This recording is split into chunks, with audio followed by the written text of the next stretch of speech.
Meus irmãos, muita paz. Difícil é saber o que se passa no interior da alma humana. Que ideias, que pensamentos, que sentimentos circulam na intimidade de cada um. Às vezes estamos ao lado de uma pessoa e não temos a menor noção do que se passa no seu mundo interior. Pensamos até que conhecemos aquela pessoa. Às vezes é um filho, é pai, é a mãe, é o companheiro, a companheira, mas nem por isso é suficiente para a gente ter certeza o que se passa de fato no interior, na intimidade. Qual a trajetória daquele espírito, que dramas viveu, que experiências teve ao longo de várias encarnações. Mal conhecemos a atual encarnação e apenas uma parte dela. Muitos são os dramas humanos, mas também muitas são as alegrias. Não há nenhum espírito que numa encarnação não tenha tido uma experiência alegre, agradável, ditosa. Não podemos olhar o ser humano apenas pelo lado negativo, pelo lado mórbido, pelas experiências que não foram bem-sucedidas. Afinal de contas, nós somos filhos de Deus e Deus não reservaria à sua criatura, à sua cria, apenas sofrimento, apenas o mal, o equívoco, a dor. Claro que nós temos muita coisa de bom dentro da alma humana, dentro do ser humano. E estou dizendo isso a vocês porque recentemente eu tive a oportunidade de conviver com algumas pessoas e particularmente ouvir alguns dramas, me contarem mais do que o trabalho como psicólogo. Viajando, eu tive a oportunidade de conviver com pessoas e ouvir outras histórias fora do consultório, outros dramas, e essas mesmas pessoas me dividirem as suas alegrias. E é sempre uma surpresa. O ser humano é uma incógnita, tem sempre algo de novo, tem sempre algo de formidável a dizer. Todo mundo tem uma história a dizer. Nem sempre a história real, a história que quer contar, a história que quer dizer, a história que precisa sair. E há uma outra real que às vezes aparece nas entrelinhas, que a própria pessoa não consegue dizer. Quando não tem vergonha de contar o que se passa no seu mundo íntimo, porque há uma censura, porque há o receio de ser discriminado, de ser rejeitado, e não conta a história real. Mas um olhar mais detalhista, um olhar mais técnico, um olhar psicológico, consegue enxergar o que aquela pessoa não tem coragem de dizer. Mas quero contar a vocês uma viagem que fiz recentemente, o mês passado, até o início desse mês.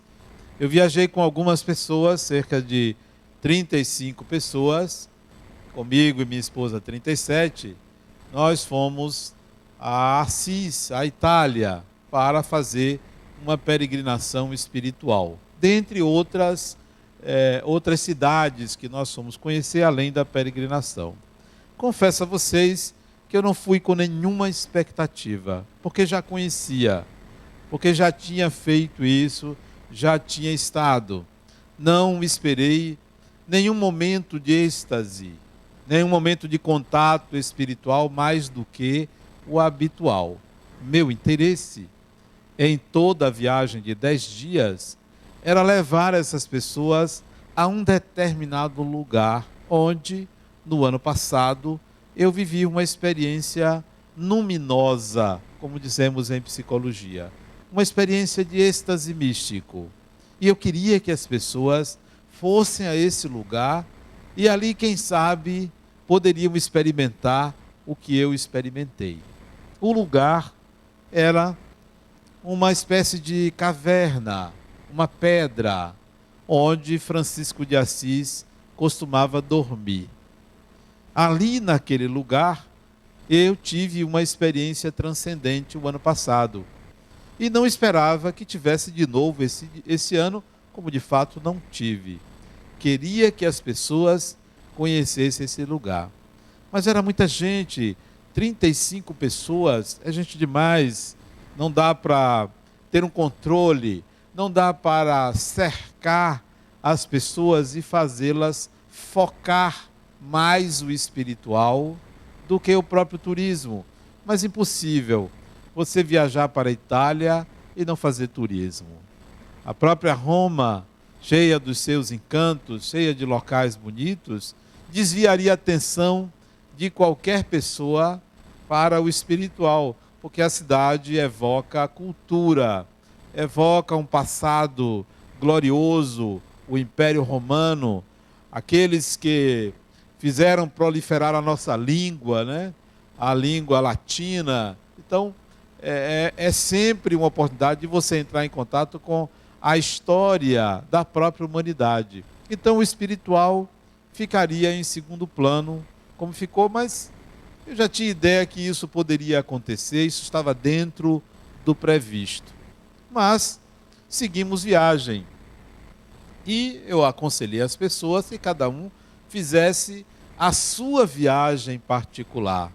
Porque, geralmente, nós fazemos 3 viagens quando viajamos em grupo. Uma é aquela viagem interior, para mim é a mais importante. O que é que eu quero viajando?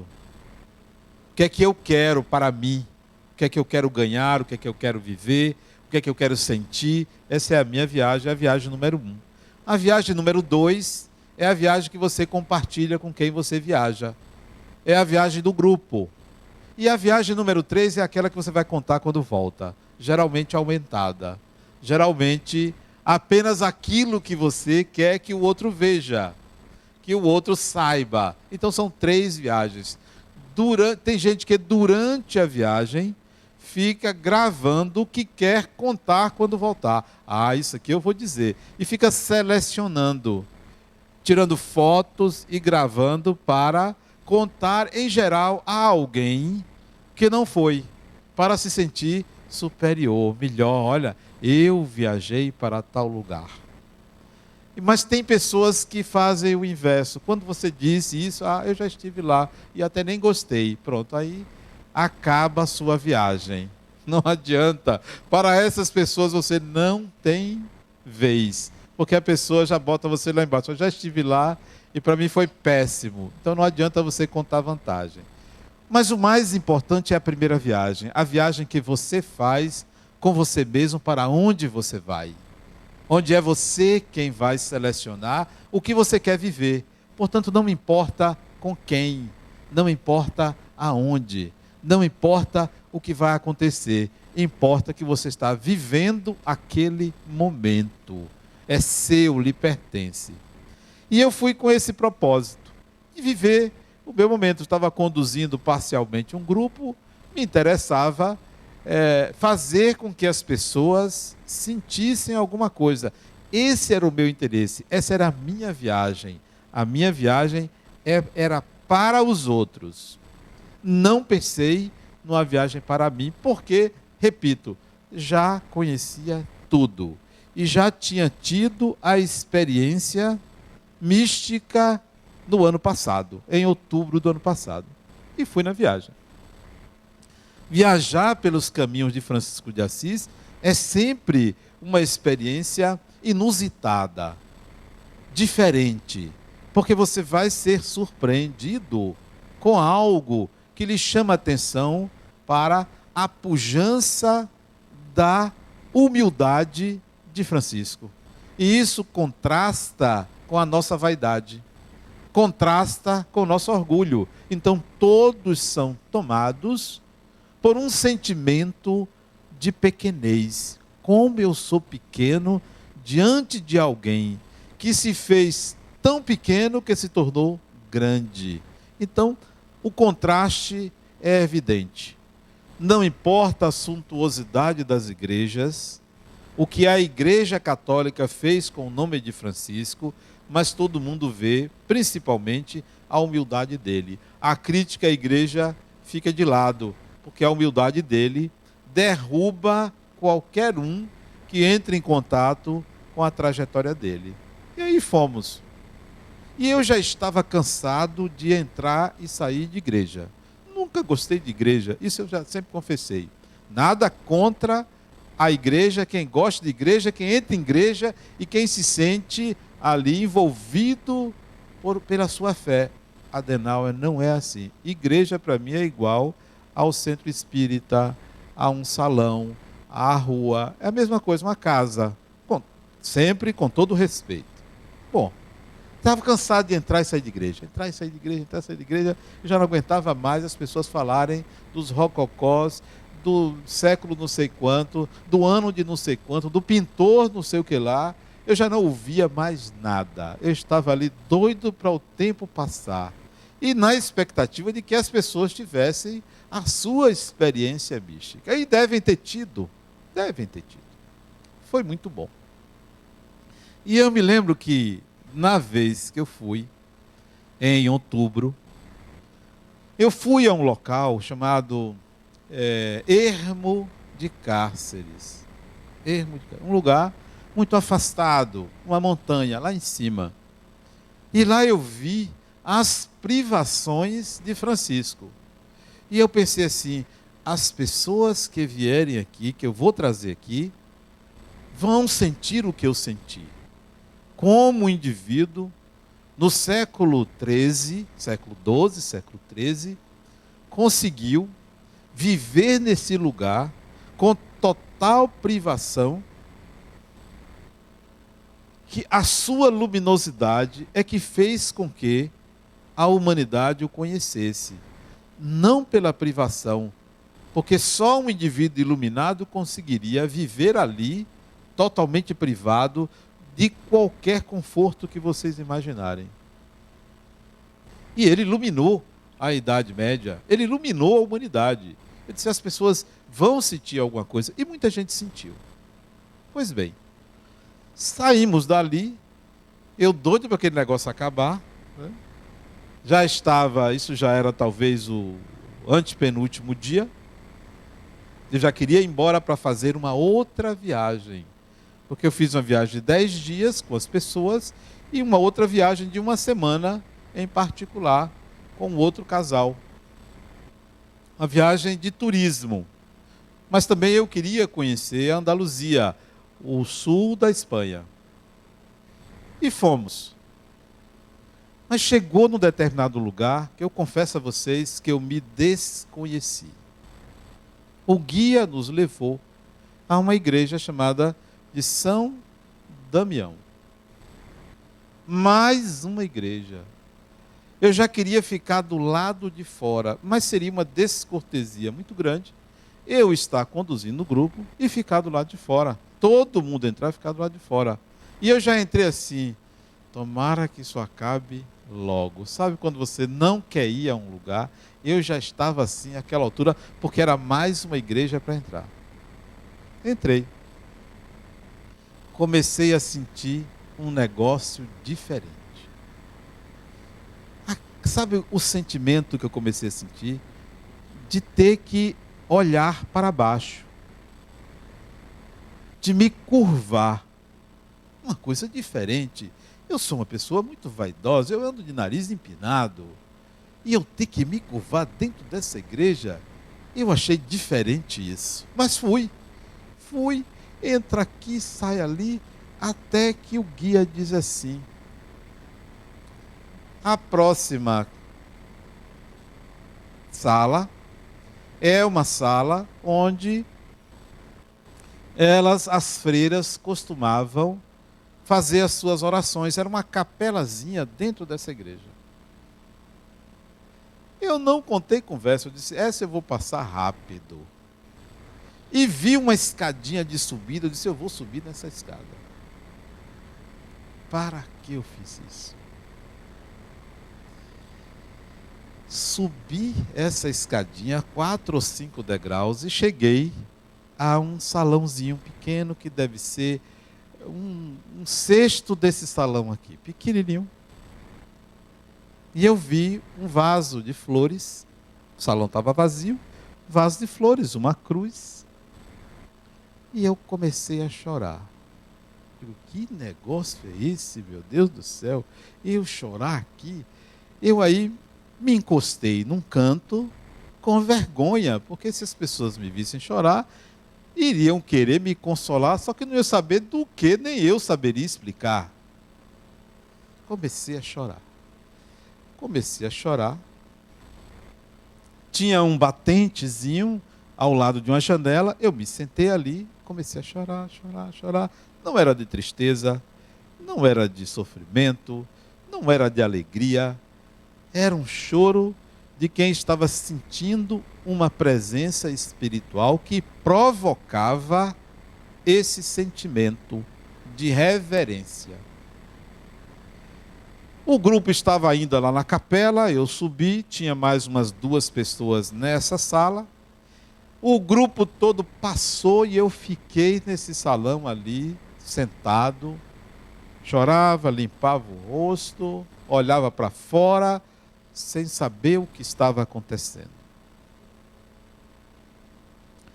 Até que eu ouvi dentro de mim uma voz que me disse assim: nós trouxemos você aqui porque você é um dos nossos.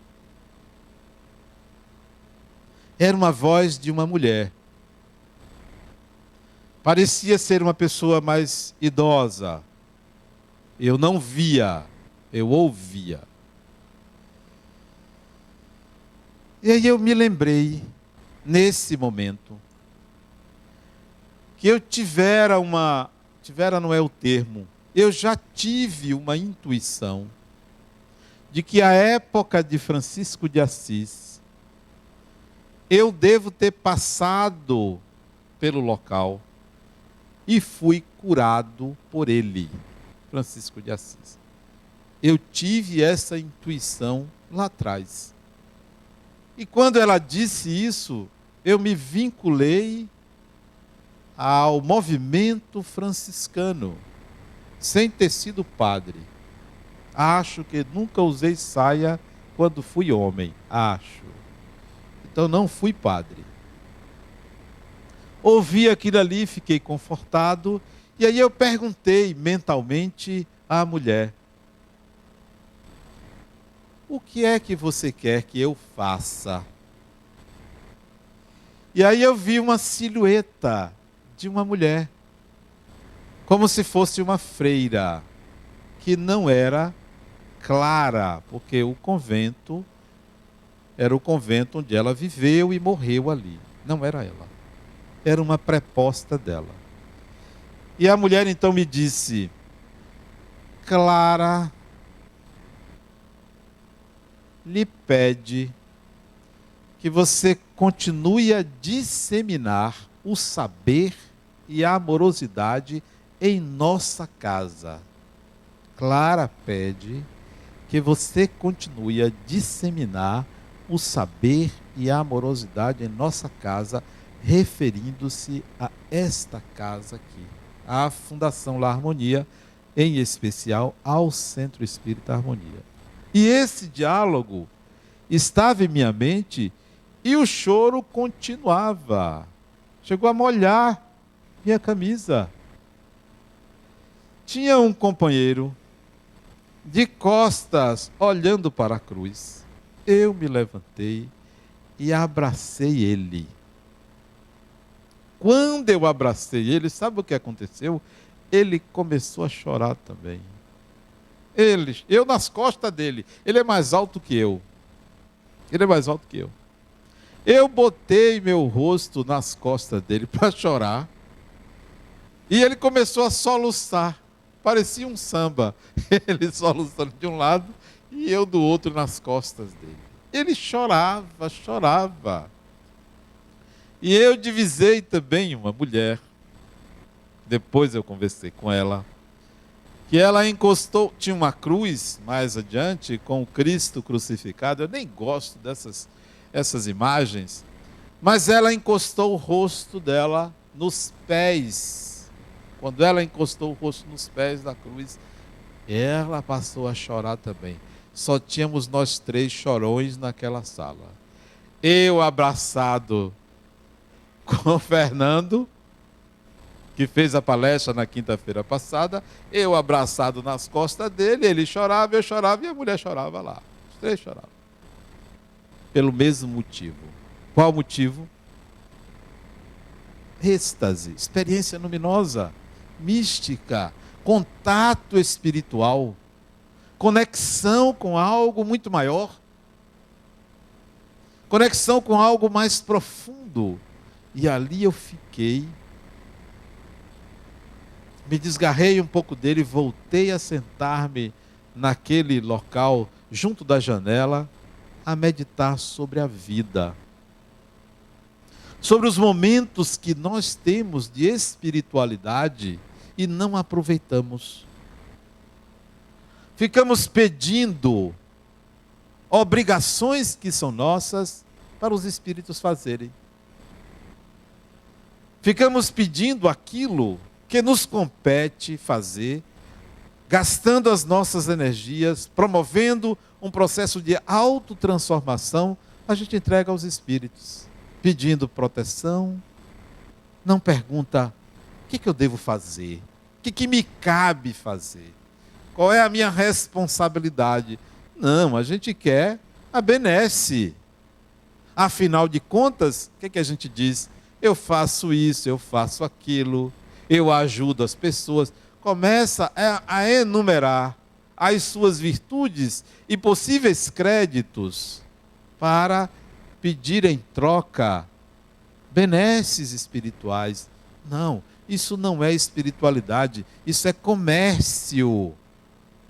Isso é troca. Você já teve sua paga. Saí dali daquela igrejinha dizendo assim: ganhei a viagem. Pronto. Sem a menor expectativa de que aquilo acontecesse. Não fui com esse propósito. Ao contrário, eu entrei ali contrariado, porque eu estava já cansado de entrar e sair em igreja, porque não tem como. Francisco foi pedreiro. Enquanto Jesus foi carpinteiro, Francisco de Assis foi pedreiro. Ele saiu construindo, reformando e construindo igreja. Então, se quer fazer o caminho de Francisco de Assis, você vai ter que entrar em muita igreja. Então, eu já estava ali, já no meu limite, mas eu tinha que fazer. Mas foi uma experiência para mim extremamente gratificante. Não pelo contato espiritual, porque contato com os espíritos para mim é algo comum, sem nenhuma vaidade em relação a isso, até porque todos nós temos contato com os espíritos. A nossa ignorância, a falta de investimento na relação com os espíritos nos leva a bloquear isso, a achar que não acontece.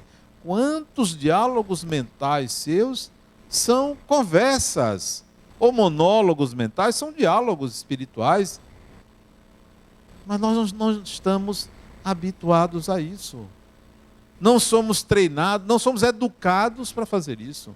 Então, para mim, contato com o espiritual é algo natural, normal.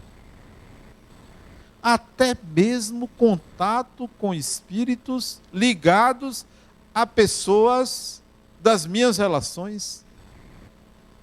Contato com os espíritos em ambiente profissional em que a pessoa nem sabe disso. Nem sabe que está havendo um contato com o espírito que está presente numa sessão de terapia, num lugar público.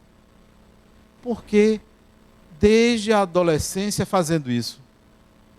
30, 40 anos fazendo isso. Então você se habitua a saber que você está conversando com alguém. Parece esquizofrenia, mas ela está sob controle. Então, Não é a questão de chegar lá em Assis, foi em Assis isso, e ter um contato com o Espírito. Foi o sentimento. Para mim, o inusitado foi o sentimento. Eu nunca tinha sentido algo tão forte. E não era um choro de tristeza, nem de alegria, nem de pesar, nem de medo, nem de coisa nenhuma. Era um sentimento diferente de êxtase, de paz. Não me fez, não me causou qualquer tipo de pesar, nem eu mudei depois, porque tem gente que muda. Não, eu só queria saber o seguinte: o que é que eu devo fazer? Não quero que me dê nada, não quero que me proporcione nada, porque creio que nós devemos, como espíritas, conscientemente atuar na vida e resolver a própria vida. Não entregar para os espíritos resolverem as nossas vidas. Não, eu vou resolver a minha vida. Agora, me dê um caminho, uma luz, uma informação, uma pista. Me diga mais ou menos por onde eu devo começar. Sim, isso eu quero. Mas substituir a minha responsabilidade não cabe. Seguimos a viagem. Já tinha ganho a viagem. Aí eu entrei em igreja com a maior tranquilidade, com a maior boa vontade. Aí a coisa ficou mais fácil porque a minha viagem ali foi coroada. O resto da viagem não poderia ser melhor. Acontece que foi, porque nós tivemos, eu tive a oportunidade de viver outras experiências com as pessoas, de ter contato com os espíritos. Interessante que nós descemos para uma igreja chamada de Porciúncula. Igreja pequenininha, uma igreja que ele reconstruiu. Igreja muito pequena. E por fora dessa igreja, a Igreja Católica construiu uma senhora basílica, algo enorme, contrastando com a humildade da igreja da Porciúncula. Contrastando, mas é compreensível que a igreja tenha feito isso com Francisco. O tamanho espiritual dele era tão grande que as pessoas, os homens da época, não conseguiriam deixar de reverenciar isso. Então, fizeram isso em reverência àquele espírito. Pois bem, se eu vou na Porciúncula, igreja pequena, e realmente é pequena, deve ter 30 metros quadrados, pequenininha. Tem uma entrada e tem uma saída lateral. Eu entrei e saí, não senti nada. Digo, tem alguma coisa errada, eu vou fazer de novo. Eu vou entrar e sair dessa igreja. Tem que acontecer alguma coisa. Eu queria que acontecesse alguma coisa ali comigo. Não podia entrar, sair e voltar. Eu vou voltar. Irreverente. E ninguém vai me impedir de fazer isso de novo. Fui, voltei, ninguém me proibiu. Entrei. Não aconteceu nada. Disse, não pode, eu vou a terceira vez. Eu vou entrar e sair dessa igreja. Vou ver o que é que eu sinto. Ele esteve aqui. Eu queria sentir alguma coisa. Pois bem, na terceira vez que eu voltei, eu vi um frade encarnado, rezando. Um jovem, vestido como franciscano. E eu olhei para esse rapaz. Ele estava contrito, de cabeça baixa, rezando ali, descalço, a sandália dele estava ao lado. E eu olhei para ele e disse, é essa a experiência que eu voltei para ver. O que se passa com esse indivíduo? Me coloquei na parede ao lado, toquei na parede para ver se sentia alguma coisa, mas olhando para o rapaz. Ele não me via, porque ele estava de olhos fechados, rezando. O grupo já tinha saído. Nesse momento, eu estava sozinho. e vi que ele não estava ali em seu corpo, porque o corpo que eu via era muito maior do que ele, talvez 2 vezes maior do que ele. Esse fenômeno se chama expansão perispiritual. É como se ele fosse um gigante, o dobro da altura dele. Mas ele estava ajoelhado, mas ele parecia muito maior. Expansão perispiritual. Quando você ora, o seu perispírito se ilumina. É o que nós conhecemos com o nome de aura. Não é áurea, não. Áurea é uma mulher, nome de áurea, né? Aura, né? Não é auréola dos santos, não. É aura, é uma luminosidade. Quando você ora, você expande o seu perispírito. Razão pela qual, quando você está orando, espíritos que querem lhe perturbar, veem a luminosidade e respeitam, e até temem a luminosidade. Então, acostume-se à oração. E esse jovem orava de tal forma que ele era muito maior do que a aparência dele me dizia. Ele era branquinho, muito branquinho. Foi para mim uma experiência gratificante de ver a expansão do perispírito dele. Seguimos. Num outro momento, eu convidei as pessoas para fazer uma reunião mediúnica lá no hotel, no meu quarto. Eu adoro o contato com os espíritos. Eu gosto. No quarto de dormir. Que bom, né? Você conversar com os espíritos no quarto de dormir, né? Tá ali, todo mundo dorme na mesma cama, né? Isso é uma maravilha, né? São amigos, né? E aí eu convidei as pessoas, 35 mais nós dois, 37 pessoas, se bem que 2 pessoas não foram, acho que 2 ou 3 pessoas não foram, para um contato com os espíritos. Conversar com os espíritos significa voltar à sua essência, a conectar-se à sua essência. Não converse com os espíritos como se eles fossem diferentes de você. É uma conversa com a sua própria natureza. É saber que você está conversando com pessoas que pensam e sentem como você. E ali, naquele quarto, estava apinhado de gente. Em cima da cama, só não tinha debaixo da cama, mas do lado. Tinha gente em tudo quanto é lugar do quarto. Até na porta do banheiro tinha gente. Fizemos a reunião. Muita gente viu entidades espirituais, mas o que me chamava a atenção, sabe o que era? Eu até nem gosto deles. Padres no quarto, olha. Franciscano para dar de cacete. Parecia campeonato de futebol. Gente que não acabava mais. Esses espíritos estavam nos acompanhando em toda a viagem. E olha que não foi eu que convidei, né? Não foi eu que convidei, mas eles fizeram como se fosse uma equipe de segurança, de proteção. Por isso que a viagem transcorreu na maior tranquilidade. Muitas críticas de muita gente, mas não aconteceu nada demais.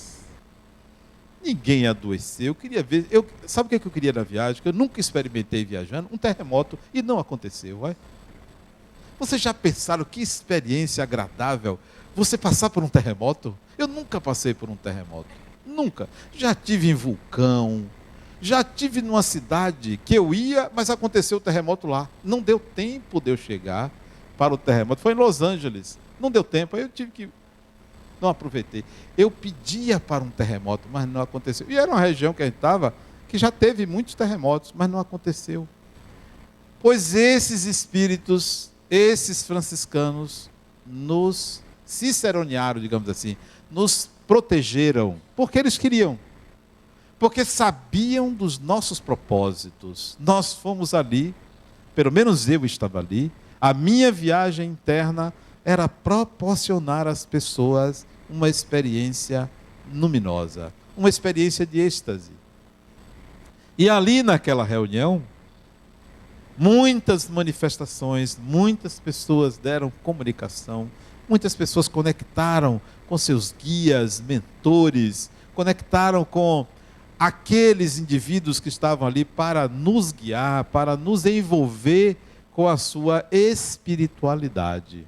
Uma viagem turística, mas mesmo assim havia proteção espiritual, porque espíritos também fazem turismo. Também querem proporcionar o melhor aos seus pupilos. Não é porque você está se distraindo que não tem uma boa entidade espiritual ali lhe ajudando. Não é porque você está se divertindo que não tem nenhum espírito ali. E eu disse às pessoas, olha, independentemente desses contatos espirituais, vamos continuar nos divertindo. Vamos fazer a nossa viagem uma viagem agradável. Até que veio o dia da vivência, porque o meu propósito foi contratado por uma agência de turismo para fazer uma vivência só. E fiz essa vivência no hotel lá. E também nesse momento, a presença dessas entidades ligadas a Francisco de Assis era visível não só para mim, para várias pessoas que estavam ali, naquele recinto. Senti, ver, esses espíritos tocaram essas pessoas, transferiram suas energias. Foi um ambiente de luz num hotel próximo da basílica onde está lá os restos, os despojos de Francisco de Assis, que ele não morreu ali, ele morreu em outro local e foi transferido para ali. Ele morreu lá junto da porciúncula. Nós nem tivemos acesso a esse local onde ele morreu, estava interditado, acho que tinha alguma obra, não me lembro bem, nós não tivemos acesso. Mas pelo menos fomos à basílica onde está um monolito lá, granítico, simbolizando o corpo de Francisco, que a essa altura não existe mais qualquer matéria que o represente. Mas o mais importante para mim também é sentir que numa viagem você pode, independentemente de para onde você vá, você ter companhias espirituais. Não para evitar acidentes, porque quando você tem que passar por certas provas ou certas expiações, não tem jeito, acontece. E não há problema nenhum. Por exemplo, se uma pessoa desencarnasse, eu pensei antes de viajar, porque a maioria tinha mais de 40 anos, alguns com mais de 50, como é o meu caso, outros com mais de 60, outro com mais de 70. Então podia desencarnar alguém.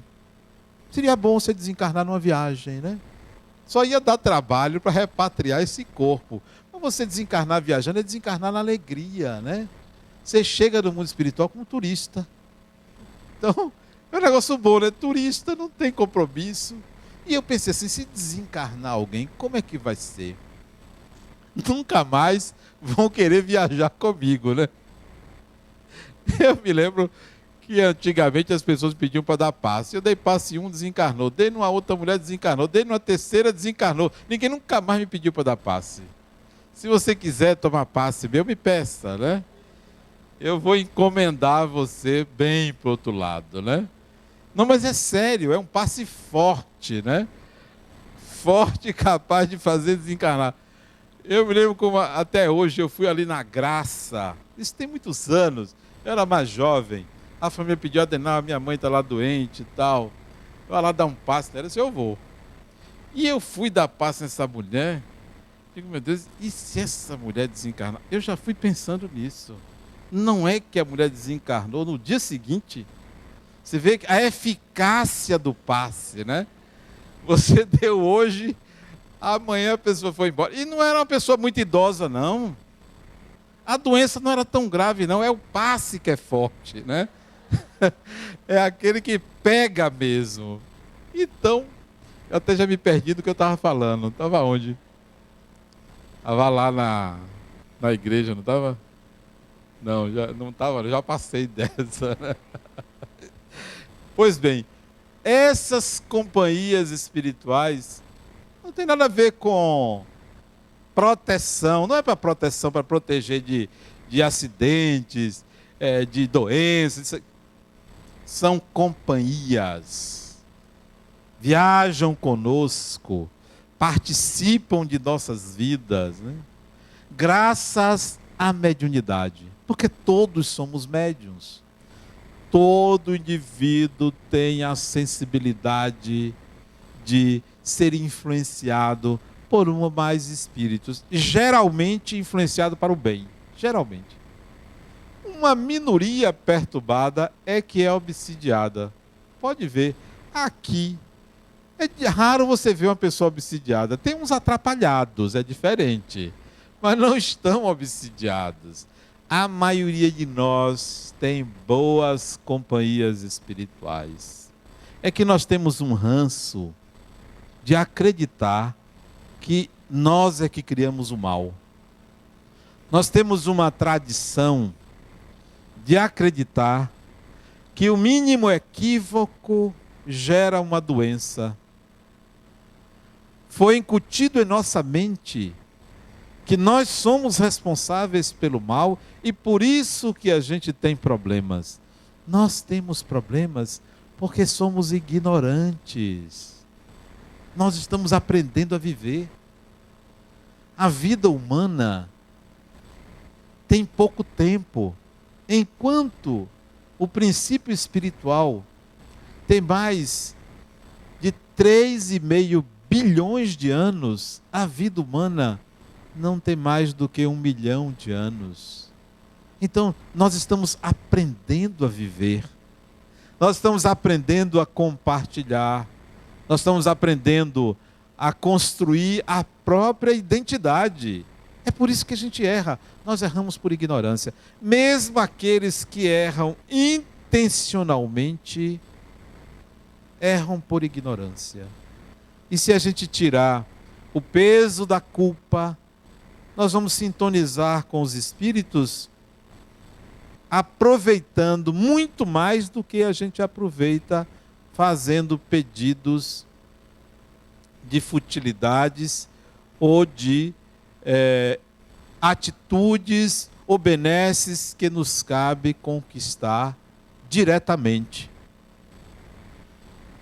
Essa viagem para mim foi uma experiência diferente, porque eu estou acostumado a levar grupos para o interior da Bahia, para o Capão, para as cidades mais próximas daqui, para fazer retiro, para fazer imersão, para fazer trabalhos psicológicos, para fazer reuniões mediúnicas. Há muitos anos eu faço isso, acho que desde a década de 90 eu faço isso. Mas nunca tinha levado um grupo para fora. Foi bom, só acho que foi muita gente. 37 pessoas ao todo comigo, é muita gente. Próxima vez, vou levar um grupo menor. Máximo 25 pessoas, no máximo. Um grupo mais coeso. Pessoas que estejam, de fato, envolvidas numa proposta de imersão espiritual. Levar as pessoas para um contato real com a espiritualidade, porque o mundo, a terra, pertence ao espírito. E a gente pode fazer esse contato em qualquer lugar. Basta que a gente queira. E quando a gente faz parte de um trabalho, de um grupo, isso pode se dar de uma forma coletiva, mais intensa, porque nós estamos envolvidos por uma proposta de trabalho. Então eu levaria sim. Talvez o ano que vem eu faça isso. Eu soube que no ano que vem, nessa época, vai acontecer um grande encontro aqui no Brasil chamado Copa do Mundo. Eu soube, alguém me falou aí. Diz que vai ser um problema sério, porque é feriado em cima de feriado. O baiano já gosta de feriado, qualquer coisinha é feriado. O jogo da Copa das Confederações era de noite, deram feriado, mas feriado é de dia. Você não faz feriado à noite, porque podia ter feriado até meio-dia, de meio-dia em diante, não tem. O jogo era de noite, deram feriado o dia inteiro. Talvez para não passar vergonha da impossibilidade da mobilidade, né? Então, se agora na Copa das Confederações deram feriado, imagine quando vier a Copa do Mundo, ninguém vai querer trabalhar. O mês vai ser morto, né? Porque dão mais ênfase ao esporte do que à saúde, do que à educação, do que à mobilidade do trabalhador. Infelizmente, nós estamos ainda nesse estágio em que a prioridade é o circo de Roma. É o circo de Roma. O nosso estádio de futebol é uma espécie de coliseu romano. É uma espécie de local de diversão para que a gente desvie a atenção de questões mais sérias. Então, talvez o ano que vem, aproveitando os feriados, eu resolva fazer uma outra viagem. Dessa vez para um local um pouquinho mais distante, talvez para o Nepal. Eu tenho pensado muito no Nepal, eu não sei nem onde é. Não sei nem para que lado é. Mas esse nome veio à minha mente. Quem sabe para o Nepal, né? Um lugar assim distante, uma montanha. Quem sabe um local que possa ter um terremoto para a gente experimentar, né? Uma erupção vulcânica, né? Um lugar assim diferente para a gente entrar em contato com a natureza. Mas a gente não precisa ir tão distante, não. Se a gente conseguir viver essas experiências que a gente vive, experiências espirituais, no ambiente doméstico, dentro de casa, nós ganhamos a encarnação. Se você buscar a experiência mística no ambiente da sua casa, com o empregado, empregada, com seu marido, com sua esposa, com o filho, com o irmão, com a irmã, com o neto, com a neta, você vai ter o mesmo êxtase místico que você pode encontrar num lugar como esse. Porque quem faz é você. É você que atrai. Eu me lembro de uma conversa que eu tive com meu amigo Djalma Argolo. Ele disse: Adenauer, eu já vi que se a gente fizer um lobby, os espíritos dão suas manifestações. Eu disse: como é, Djalma? Ele disse: olha, é o seguinte. Eu sempre pedi aos espíritos que mandasse uma mensagem de um parente meu, de minha mãe, e nunca recebi. Mas quando eu me tornei amigo de um médium, pois por causa dessa amizade, eu recebi uma mensagem.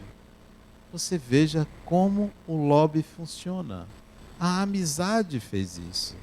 Indiretamente, eu fui agraciado com a mensagem. Se é assim, nós podemos atrair para o ambiente da nossa casa experiências transcendentes, experiências diferentes, contato com os espíritos, conversas de fato transcendentes. Mas o que é que a gente fica pensando em casa? O que é, que roupa o vizinho ou a vizinha está usando? Qual a cor do esmalte? Qual o carro que ele saiu? Nós ficamos mais antenados nas coisas da matéria que a gente esquece as coisas do espírito. Então, eu convido vocês a viajar comigo. Não no próximo ano durante a Copa, mas a viajar comigo nas suas próprias casas. Hoje, quando chegar em casa, antes de dormir, pense assim: eu quero fazer uma viagem, eu quero viajar. Para onde eu vou? Interessante, aproveitando, que eu sou uma pessoa que eu não sei o que é insônia. Eu durmo com uma facilidade muito grande. Deitou, dormiu. Eu e meu amigo Sheldon. Eu soube que ele é mais rápido do que eu. Que ele vai deitar, já está dormindo antes da cabeça chegar no travesseiro. Ele contou isso na viagem, que ele também viajou. Eu não sei como é Jorge, que está ali, Mário, que também viajaram, e outros, não sei como é. mas eu tenho uma facilidade muito grande de dormir. Muito grande. Não é porque eu estou cansado, não. Se eu acordar e quiser dormir de novo, eu durmo. Não tem problema. Se quiser dormir pela terceira vez, dorme de novo, né? É de manhã, de tarde, de noite, qualquer hora. Eu acho que o corpo, ele já permite, já libera, vá, pode sair. O corpo já libera. Porque quem dorme é o corpo. O espírito não dorme. Quem dorme é o corpo. E o meu corpo, ele é obediente. Eu digo, durma, ele dorme. É igual um cachorrinho, durma, ele dorme. E eu costumo, agora já não precisa mais, porque já é automático. Mas sabe como é que eu tinha facilidade de dormir? Eu encostava a cabeça no travesseiro e viajava. Eu fazia uma viagem. Eu viajava assim. Se eu estivesse agora lá no centro, conversando, se eu estivesse agora num campo, numa fazenda, dentro de um ônibus, isso é uma viagem. Resultado, fui. Já não voltava mais para o corpo, viajava nisso aí. Quando me dava conta, era de manhã. Passou. Oh, mas eu estava nesse instante no ônibus, já foi. Então, eu convido vocês a viajarem. A viajarem. Eu contei isso a um amigo meu, ele disse, Adenal, eu fiz tanta viagem que eu acabei ficando com insônia. Porque você me aconselhou viajar, eu fui um bocado de lugar e não me lembrei de dormir, e acabou sem dormir, chegou de manhã eu estava acordado. Sabe o que é isso? Consciência culpada, né?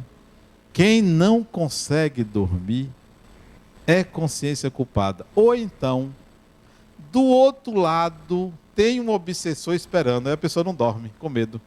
Fica ali, eu vou nada. Aí não deixa o corpo dormir, fica acordado o tempo inteiro. Como do outro lado eu não tenho nenhum obsessor me esperando, sabe o que é a santidade? Não tem ninguém esperando. Então dorme com facilidade. Convido vocês a partir de hoje a fazerem essa viagem. Outras viagens que eu costumava fazer, ainda recentemente eu fiz. Eu imagino que tem um espírito ali para a gente conversar. Aí eu começo a conversar com o espírito. Pronto, dormiu, foi embora. Deixa o corpo lá. Deixa esse corpo, porque ele não te pertence. Você é espírito. E aí você pode ter essas experiências transcendentes. Quando eu voltei de lá de Assis, aliás, eu dei continuidade, viajei com Ana Carmen e o marido dela para o sul da Espanha, aliás, para o sul da França primeiro, e para o sul da Espanha. Mas me chamou a atenção no sul da França, a região dos perfumes, a região de Provence. E nós tivemos a oportunidade de ir a um local de plantação de, qual é o nome daquilo? Lavanda? Lavanda, né? Um lugar muito bonito. E eu tive a oportunidade de me distanciar desse povo, porque tem horas que é bom você não se misturar, né? Você viaja com as pessoas, mas não deve se misturar muito, né? Eu me distanciei deles e achei uma cadeira no meio de uma plantação e ali escrevi. Porque eu terminei de escrever o terceiro volume dos livros que eu estou escrevendo. Eu terminei o terceiro volume. Quando eu viajo, eu gosto de escrever. Eu escrevi 30 capítulos durante a viagem. Me pergunte como sai, flui. E lá nessa plantação de lavanda, eu tive a oportunidade de fechar o penúltimo capítulo do livro. É o livro Jesus, o Intérprete de Deus, o Arquétipo do Amor. E o título desse capítulo é o Arquétipo do Amor. E eu senti ali como o contato com a natureza, como o envolvimento espiritual pode trazer a gente claridade mental, visão ou percepção da própria vida numa clareza muito grande. Quando você está envolvido pelo espiritual, parece que você enxerga melhor seus processos, seus defeitos, meus defeitos, as suas oportunidades pelo convívio com o espiritual. E isso eu senti lá nessa região Nós tínhamos ido visitar um museu do perfume, onde mostrava todas as fases, todo o início da fabricação de um perfume, até chegar à fazenda onde os perfumes, onde as flores são cultivadas, né? Um lugar muito bonito. Então eu senti que o contato com a natureza, o contato com o espiritual, favorece uma maior claridade mental. E eu sempre, quando eu tenho essas experiências místicas, eu me proponho, quando voltar, a fazer alguma coisa nova. E eu fiquei me perguntando assim, o que eu vou fazer quando eu voltar? Porque eu volto com todo o gás. Chega a dar fome, né? Com todo o gás, com toda a vontade, com toda a energia de realizar. E já sei o que é, e eu aconselho vocês, sempre que vocês tiverem uma alegria que venha do espiritual, se proponha a fazer alguma coisa. Há algo que ficou parado, que você tinha preguiça, que você esqueceu, que você não teve motivação. Pegue a energia recebida do espiritual e aplique num projeto de vida, em alguma coisa que você desejou fazer e não tinha coragem, não tinha disposição para realizar. E essa energia que vai propiciar forças para você realizar aquilo que você deseja. Muita paz a vocês. Ana Carmen vai dar os avisos da noite de hoje.